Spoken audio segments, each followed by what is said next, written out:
ആദ്യം ഇതിന്റെ എന്താ പറയുക ഒരു രൂപം ആദ്യം ഞാൻ പറഞ്ഞത് നമുക്ക് എടുത്ത് തന്നെയാണ്. അതിനുശേഷം പിന്നീടാണ് ബാക്കി എല്ലാവരും സിനിമയിലേക്ക് വന്നത്. ഈ സിനിമയെ ബന്ധപ്പെട്ട് അതിന്റെ സെൻസറിംഗിലേക്ക് വരുമ്പോൾ വില്ലന്റെ പേരുമായി ബന്ധപ്പെട്ട് ചില വാർത്തകൾ പുറത്തു വന്നിരുന്നു. നമ്മുടെ രാജ്യത്തെ ഒരു രാഷ്ട്രീയ പാർട്ടി നേതാവിന്റെ മകന്റെ പേരുമായി സാമ്യമുണ്ട്. അതുകൊണ്ട് ഈ പടത്തിന്റെ സെൻസറിങ് ജോലികൾ കഴിഞ്ഞു. അതായത് ഇപ്പൊ പ്രശ്നങ്ങളൊന്നുമില്ല. സർട്ടിഫിക്കറ്റ് കയ്യിൽ കിട്ടാനുള്ള കാത്തിരിപ്പ് മാത്രമേ ഉള്ളൂ. ബാക്കി ജോലികൾ കഴിഞ്ഞു. ഇവിടെ വന്നിരിക്കുന്ന ഒരു 100% ആളുകൾ ഫോൺ ഉപയോഗിക്കുന്നവരാണെന്ന്.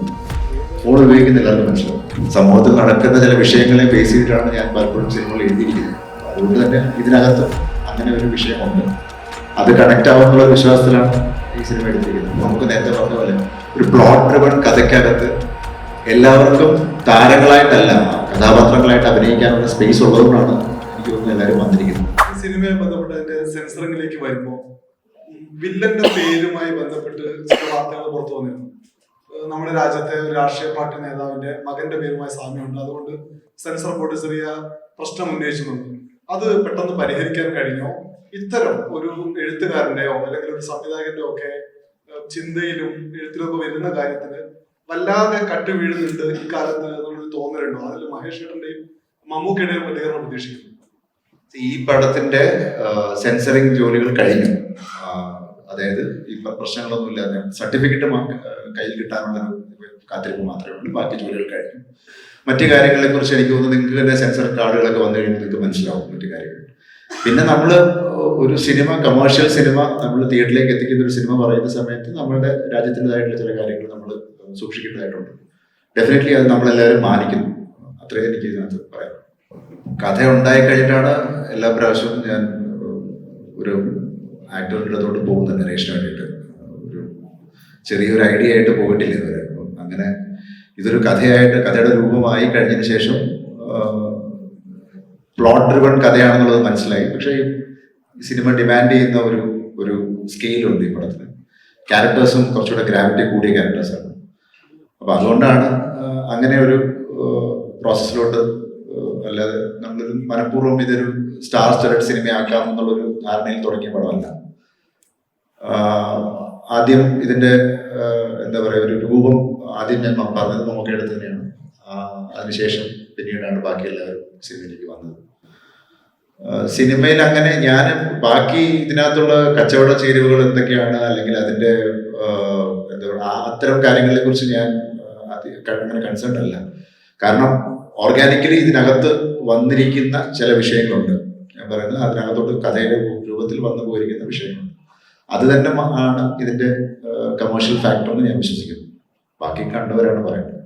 അത് സിനിമ പൂർണ്ണമായിട്ട് കാണുമ്പോഴല്ലേ മനസ്സിലാവുന്നത്. സിനിമ ട്രെയിലർ എന്ന് പറയുമ്പോൾ നമ്മളിപ്പോൾ അതിനകത്ത് ഒരു സിനിമയുടെ മുഴുവൻ കഥയല്ലോ പറയുന്നത്.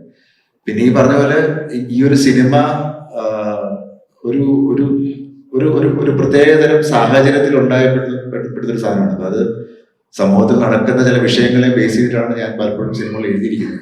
അതുകൊണ്ട് തന്നെ ഇതിനകത്തും അങ്ങനെ ഒരു വിഷയമുണ്ട്. അത് കണക്ട് ആവുന്നുള്ള വിശ്വാസത്തിലാണ് ഈ സിനിമ എടുത്തിരിക്കുന്നത്. അപ്പോൾ depends on the nature of cinema. ചിലപ്പോൾ ഞാനൊരു പടം കുറച്ചുകൂടെ ഇൻഡി സ്പേസിലായിരിക്കും ചെയ്യുന്നത്, ചിലപ്പോൾ കുറച്ചുകൂടെ കമേഴ്ഷ്യൽ സ്പേസിലായിരിക്കും ചെയ്യുന്നത്. മാറി മാറി ചെയ്യുന്നതാണ് നല്ലതെന്ന് തോന്നുന്നു. അതേപോലെ ഈ സിനിമ അനൗൺസ് ചെയ്ത് അന്ന് തൊട്ട് മലയാളികൾ ഏറ്റവും കൂടെ എക്സൈറ്റഡ് ആണ്. ഇതിന്റെ ഓരോ ന്യൂസ് പോസ്റ്ററുകൾ വരുമ്പോഴും ഇതിന്റെ ന്യൂസുകൾ കാണുമ്പോഴും എല്ലാം എക്സൈറ്റഡ് ആണ്. എന്താണ് സംഭവിക്കുന്നത്? മമ്മൂക്ക ലാലേട്ടൻ ഫേസ് ടു ഫേസ് ഉള്ള സിനിമയായിരിക്കുമോ, അല്ലെങ്കിൽ ഒരുമിച്ച് എങ്ങനത്തെ ഒരു കഥാപാത്രമായിരിക്കാം? അത് മാത്രമല്ല ഇത്രയും മലയാളത്തിൽ 2020 ശേഷം ഇത്രയും മൾട്ടി സ്റ്റാർസ് ഒരുമിക്കുന്ന ഒരു വലിയൊരു ചിത്രം കൂടിയാണ്. അപ്പോൾ ആ ഒരു എക്സ്പെക്ടേഷൻസ് ഒക്കെ ഒരുപാട് ഹൈ ആണ് ഓൾറെഡി. അപ്പോൾ ഓരോ കഥാപാത്രത്തിനും ആ സ്ക്രീൻ സ്പേസ് എത്രത്തോളം ഉണ്ടാകുന്ന ഒരു ടെൻഷൻ എപ്പോഴും ഉണ്ടായിട്ടുണ്ടോ? അതുകൊണ്ട് ഞാൻ നേരത്തെ പറഞ്ഞ കഥ മുഴുവനായതിനു ശേഷമാണ് ആക്ടേഴ്സിനെ അപ്രോച്ച് ചെയ്തിരിക്കുന്നത്. അപ്പം അവരവർക്ക് ചെയ്യാനുള്ള പാർട്ടുകൾ നമുക്ക് നേരത്തെ പറഞ്ഞ പോലെ ഒരു പ്ലോട്ട് ഡ്രിവൺ കഥയ്ക്കകത്ത് എല്ലാവർക്കും താരങ്ങളായിട്ടല്ല കഥാപാത്രങ്ങളായിട്ട് അഭിനയിക്കാനുള്ള സ്പേസ് ഉള്ളതുകൊണ്ടാണ് എനിക്ക് തോന്നുന്നു എല്ലാവരും വന്നിരിക്കുന്നത്. അല്ലാതെ ആരും ഇങ്ങനെ ഒരു കോൺസെപ്റ്റ് ചെയ്തേക്കാം, നമ്മളിങ്ങനെ ഒരു താരനിബിഡമായ ഒരു സിനിമ ചെയ്തേക്കാം എന്നുള്ള ധാരണയിൽ ഇനിയുള്ള കാലത്ത് എനിക്ക് തോന്നുന്നില്ല മലയാളത്തിൽ അങ്ങനെ സിനിമ ഉണ്ടാവും. സിനിമ ഡിമാൻഡ് ചെയ്യുന്നുണ്ടെങ്കിൽ ഡെഫിനറ്റ്ലി അതിനെ നമുക്ക് അപ്രോച്ച് ചെയ്യാൻ പറ്റുന്നുണ്ട്.